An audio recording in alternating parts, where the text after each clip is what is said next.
संध्या के वालिद के इंतकाल के बाद उसके घर में कमाने वाला कोई नहीं था।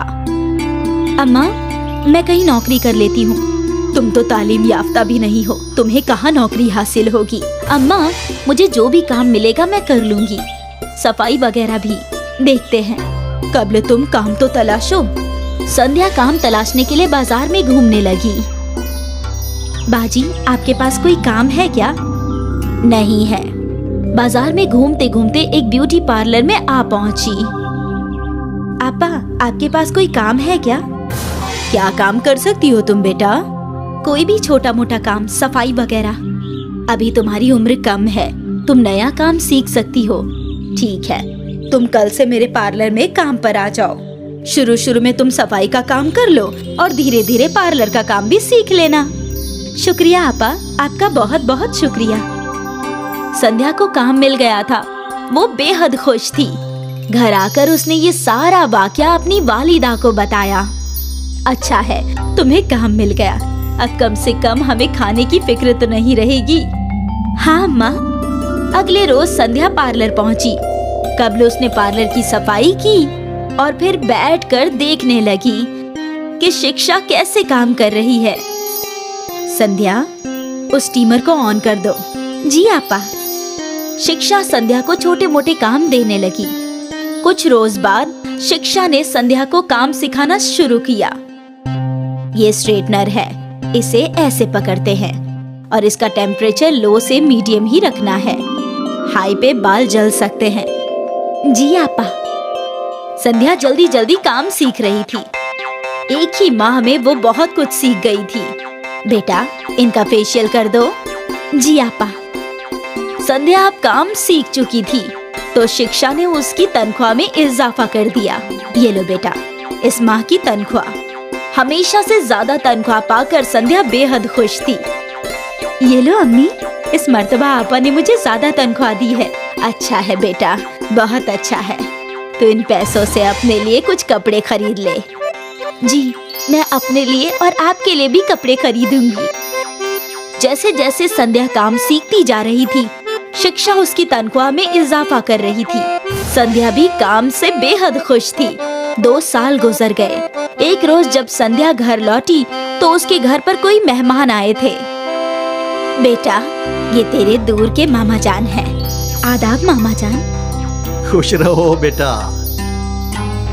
ये तेरे लिए बहुत अच्छा रिश्ता लाए हैं। वैसे भी तेरी शादी की उम्र हो गई है। लेकिन अम्मा, अगर मैं शादी करके चली गई तो आपका क्या होगा? तुम मेरी फिक्र मत कर, मैं अपना गुजारा कर लूंगी। तेरे वालिद यहाँ होते तो अब तक तुम्हारी शादी हो चुकी होती। तेरे लिए अच्छा रिश्ता आया है, बस तू इससे इनकार मत कर। संध्या ने सोचा और फिर अपनी वालिदा की शक्ल देखकर राजी हो गई।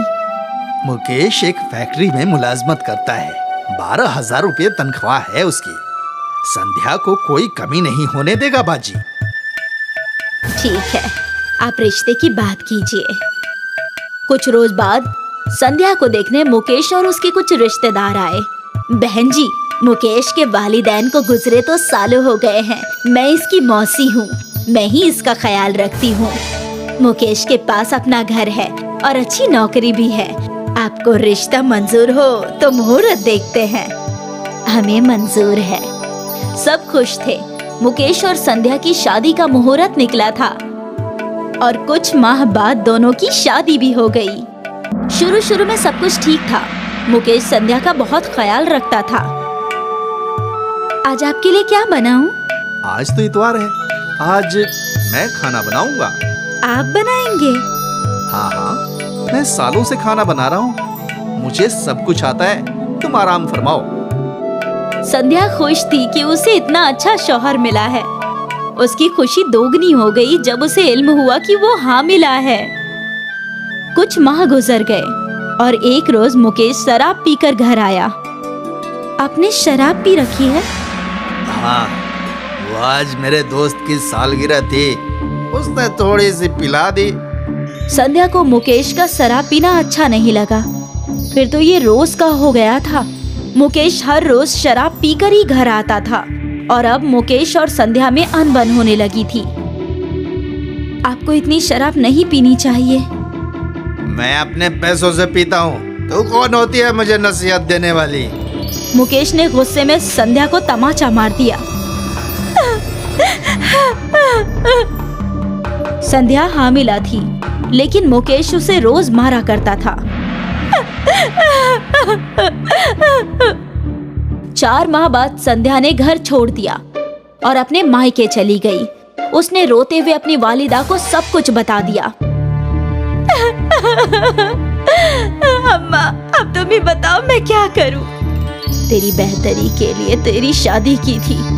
मुझे क्या इल्म था कि तेरे साथ ये सब होगा बेटी। मुझे माफ कर दो। तुम अब उस शैतान के पास मत जाना, यहीं रह जाओ। संध्या अपनी वालिदा के घर ही रुक गई। अगले रोज दोनों माँ बेटी गुफ्तगू कर रही थी। अम्मा, मैं सोच रही हूँ कि पार्लर की नौकरी फिर से ज्वाइन कर लूँ। नहीं बेटा, इस हालत में तुम नौकरी पर कैसे जाओगी? मैं ही कोई काम तलाश लेती हूँ। तभी संध्या को एक तरकीब सूझी। माँ, अगर मैं घर में ही पार्लर खोलूं तो मैं घर में अपना ख्याल भी रख पाऊंगी और आपको भी काम करने की जरूरत नहीं। ये तो तुम सही कह रही हो। उसी शाम मीना और संध्या ने पार्लर का सारा सामान खरीद लिया और फिर घर के एक कमरे में पार्लर बना लिया और घर के बाहर पार्लर की तख्ती लगा दी। पहले ही रोज उसके पार्लर में कस्टमर्स आने लगे। संध्या और मीना खुश हो गई। संध्या अच्छा काम करती थी, इसलिए कस्टमर्स वापस आया करते थे और आहिस्ते आहिस्ते उसका ब्यूटी पार्लर चल पड़ा। हामिला होने के बावजूद वो 10-10 घंटे काम किया करती थी। कुछ माह बाद संध्या ने एक दुख्तर को पैदा किया और फिर अपनी छोटी सी बेटी को संभालते हुए संध्या पार्लर चलाने लगी। संध्या की जिंदगी में अब भी मुश्किलें थी, लेकिन उसके पास एक रास्ता था जिससे वो अपनी और अपने खानदान की जिंदगी बेहतर बना रही थी। 5 साल तक कड़ी मेहनत करके संध्या ने अपना बड़ा सैलून खोल लिया। अब उसकी दुख्तर भी स्कूल जाया करती थी और वो अपनी वालिदा के साथ एक बड़े घर में रहती थी। ये उसके लिए बड़ी कामयाबी थी, लेकिन अब भी उसकी जद्दोजहद जारी